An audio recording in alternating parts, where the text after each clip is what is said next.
Hi everybody, just a very short video. I've been on a very brief shopping expedition into town.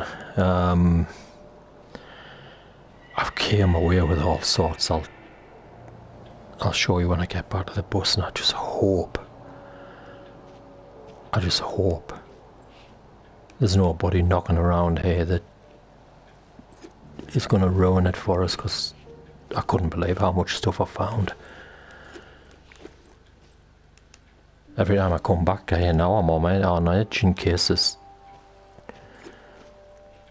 you know, people from the tower, or possibly the reclaimed, or walkers, or anything else that the game's going to surprise us with, lurking around the next corner, ready to surprise us.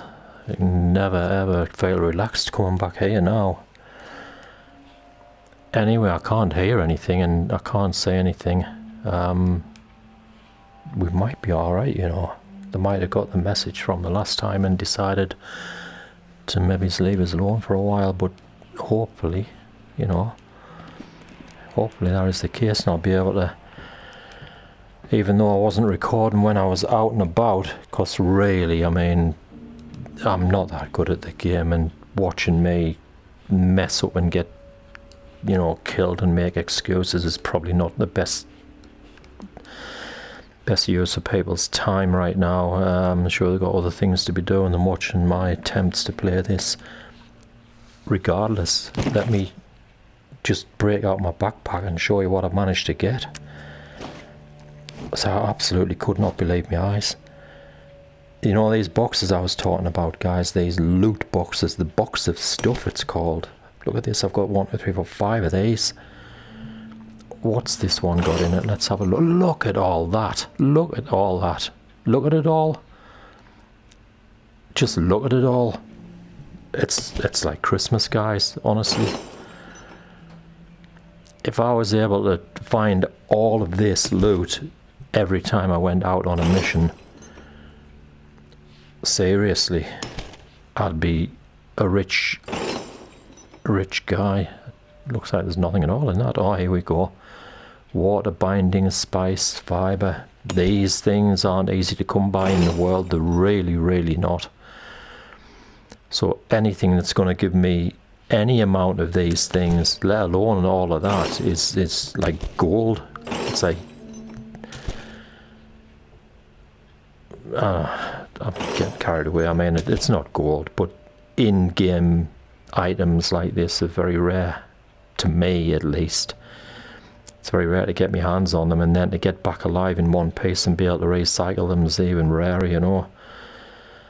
So if I sound a little bit, you know, animated and excited about bringing salvage back to me bus,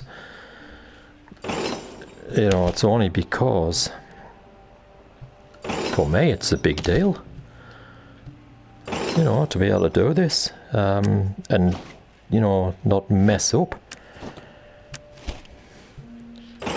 It gives us a little bit of hope that, you know, going forward, I might actually, yeah, I might actually be getting better. But no, I've had one good trip. You know, one good trip is just one. You know what happens. I usually don't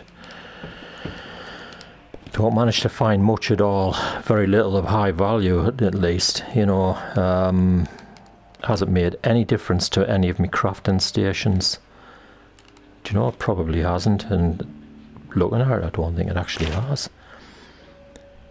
Well, I know when I set off I needed a lot more workable metal than I've got now, so I've collected quite a lot of that, and the adhesives have gone up as well. So I've got a lot more adhesives, a lot more workable metal than I had before I set off. That's a good thing. Over here, look at that. Water's now 160 and fiber's 199. Yes, I need a lot more sugar, but sugar seems to be hard to find in the game. That seems to be one of the rarest commodities in the game. Alright, I've got 10 now and I need another 20, but you know, again, a lot more than I had when I set off. In fact, if I go back into the bus and just check my, I don't know what you would call this, my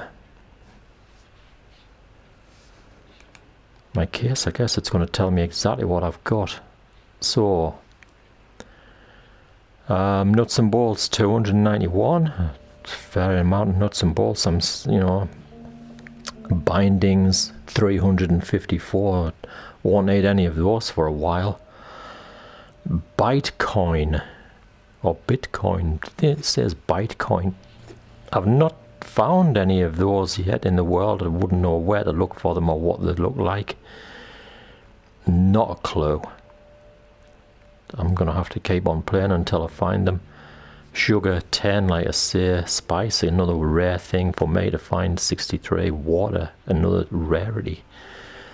So I class that trip that I've just been on as very, very productive. What happened was I went to the raft and just had a look on the board, and you know, it said if I go to this particular area, there's a couple of item drops. Fortunately, and it was down to good fortune more than anything on my part, I managed to find both of them. Hence my excitement and all the, you know, the stuff I managed to collect. What I did do as well before starting this particular very short session was I'd readjusted my setup with my camera. The PSVR, which connects to your PlayStation 4, it requires a camera to track the what they call the move controllers, which you hold one in each hand. Sorry guys, I'm just going to be with you in a second. And that's how it tracks your hands in the world, you know. Now what happens with these is, depending on where you've got your camera situated and depending on where your hands are, the orbs, they're like two table tennis balls that light up, they can cross over and the camera can lose, you know, sight of where one of them is behind the other, and the tracking can be sort of compromised. It is what it is. You know, I wish it was better, but it is the way it is, and hopefully Sony will bring out some improved hardware to support people playing these kind of games. But until they do, we are where we are, and it is what it is. So what I did was I actually moved the location of my camera to try and prevent what I call crossover. I moved the camera up to above the TV rather than down below it on the sound bar, and it looks as if it's actually working. It looks as if there's less crossover now,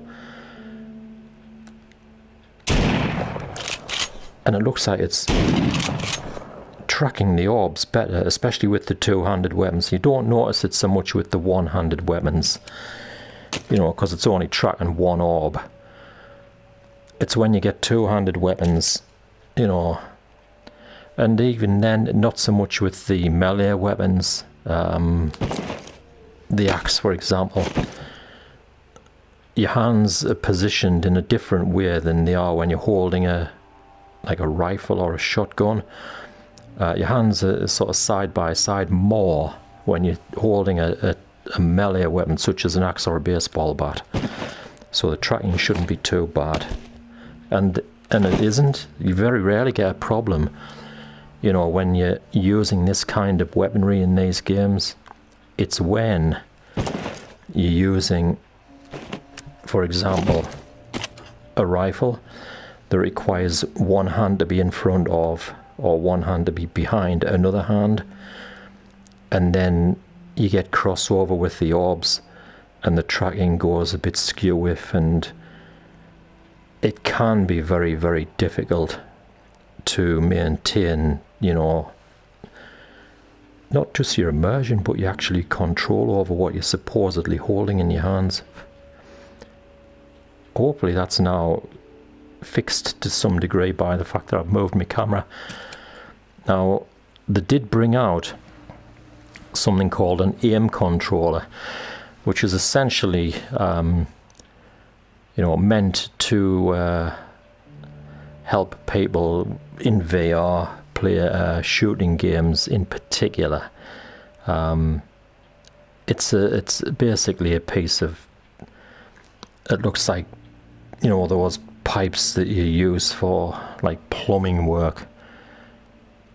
It's hard to describe it. You'll maybe have to look it up. I can't show you it in game. What I'm trying to get at is it only has one illuminated orb at the end.